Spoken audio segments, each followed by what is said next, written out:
Alrighty, this is the Pert practice test, the last question, number 30.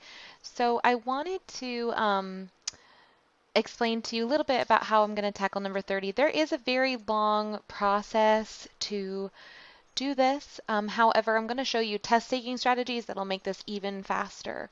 So the first part of the question says find the standard form of the equation of a line. So in order to find the standard form of an equation, we have to know what standard form is. So even just looking at our multiple choice selections, we can cross out A and we can cross out C because they're not in standard form. Both of those are in slope-intercept form.